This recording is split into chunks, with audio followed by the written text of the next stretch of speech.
Le 30 janvier 1937 paraissait dans Le Courrier royal la critique de François Vineuil consacrée au film Un grand amour de Beethoven. Monsieur Abel Gance revient de fort loin, des gravelures, de l'obscénité commerciale de sa Lucrèce Borgia. Il ne pouvait descendre plus bas. On est donc peu surpris qu'il soit remonté de quelques échelons avec son grand amour de Beethoven. Mais cela ne signifie pas qu'il faille placer bien haut ce nouveau film. Les vues que possède sur son héros M. Abel Gance sont, comme il arrive toujours chez l'auteur de Napoléon, sommaires et assez puériles. Il accueille avec empressement n'importe quelle légende. Il ne cherche pas un instant à découvrir derrière ses fables un homme vrai, mais plutôt à agrandir démesurément un assez mauvais chromo romantique. Dès les premières images, son mauvais goût, son ignorance de toute espèce de ridicule s'étale comme dans cette scène où des jeunes filles ont donné le nom de Beethoven à un sapin, où l'une d'elles l'enlace et lui adresse de brûlantes déclarations. On observe seulement que ces métaphores ne possèdent même plus l'espèce d'éloquence qui, naguère, dans un film de M. Abel Gance, pouvait faire illusion durant quelques instants. M. Gance n'est pas moins amphigorique aujourd'hui, mais avec platitude. Ce singulier biographe a pris, bien sûr, avec l'histoire les libertés les moins nécessaires.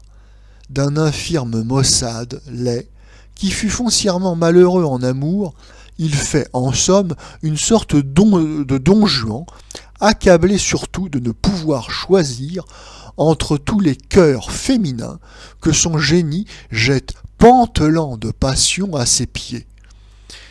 Le caractère essentiel, peut-être, de Beethoven s'en trouve étrangement déformé.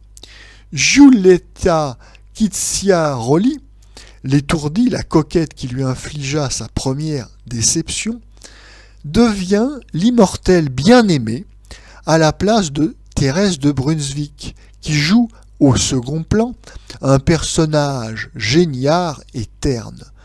Cette Giulietta, de par la volonté de M. Gance, revient chroniquement supplier Beethoven de l'enlever, de l'aider à refaire sa vie.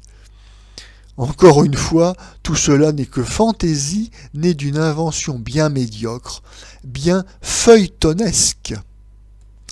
En somme, cette vie de Beethoven apparaît d'abord comme une course perpétuelle entre un maniaque du suicide qui proclame sans cesse « je vais me détruire » et quelques jeunes personnes éplorées qui parviennent toujours à se pendre à ses basques avant qu'il fasse le saut final.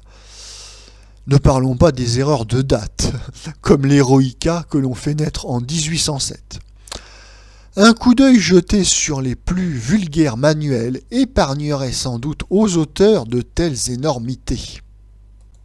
Mais il paraît décidément que ces modestes vérifications sont au-dessus des forces des gens de notre cinéma.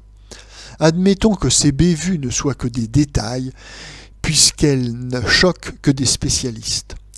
Admettons encore, à la rigueur, l'atmosphère musicale de ce Beethoven, ces sonates de piano que l'on fait jouer à grand orchestre, ces débordements des haut-parleurs, bien qu'il s'agisse déjà là de trahison qualifiée, M. Abel Gance, avec tous ses lapsus, toutes ses élucubrations, aurait eu encore raison s'il nous avait permis d'approcher un peu l'âme d'un grand artiste, comme il approcha naguère celle du jeune Bonaparte, dans un film démesuré, souvent absurde, mais parfois aussi génial. Il s'en faut de beaucoup, hélas, que nous entrions avec ce film dans le cercle de la poésie beethovenienne. Nous avons failli y toucher une fois, peut-être, dans la scène célébrée à l'excès de la symphonie pastorale. Beethoven, brutalement, a son premier accès de surdité complète. Il court comme un fou à travers les champs et les rues. Il voit les oiseaux pépier, le torrent rugir, le violonneux racler de l'archet, le maréchal ferrant battre l'enclume, et il ne les entend pas.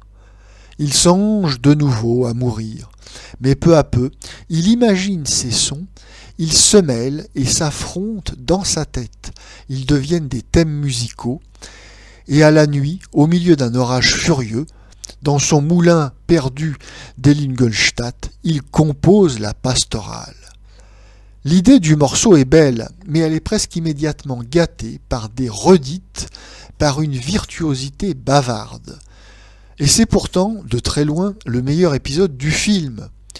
Chaque fois que M. Abelgans a essayé d'aborder ce qui lui comptait le plus ici, c'est-à-dire le grand mystère de la création artistique, il sombre dans les plus lourds poncifs. Comment voudrait-il que nous puissions croire une seconde à ce Beethoven improvisant tout à trac sur son piano, en roulant de gros yeux et en poussant d'énormes soupirs, une sonate entière et 2 mouvements de symphonie? Monsieur Abelgans n'a pas su sortir des conventions les plus faciles, les plus vulgaires. Son invention technique elle-même est tarte. L'homme qui découvrit naguère, au temps du muet, tant de procédés de trucage infiniment expressifs, n'a plus d'autres moyens aujourd'hui que ceux d'un style visuel assez commun, assez pesant, et singulièrement démodé si on le compare aux trouvailles d'Hollywood. Il n'est guère secondé par ses interprètes. On comprend bien mal la faveur dont semble jouir en ce moment mademoiselle Janie Holt avec son petit visage pointu et grincheux. Lorsqu'elle s'abandonne à son penchant naturel, elle est faubourienne, ce qui s'accorde bien mal avec le rôle de l'élégante, de la fine Giulietta. Le reste du temps, elle dit faux. Mademoiselle Ducos, Thérèse de Brunswick, échappe aussi bien à la louange qu'au blâme, tant elle est insignifiante. Il reste M. Haribor, il nous inspire dès les premiers mètres l'image d'un Beethoven alourdi, prématurément vieilli, qui eût été dès sa 25e année le bonhomme pourchassé et farouche des derniers jours.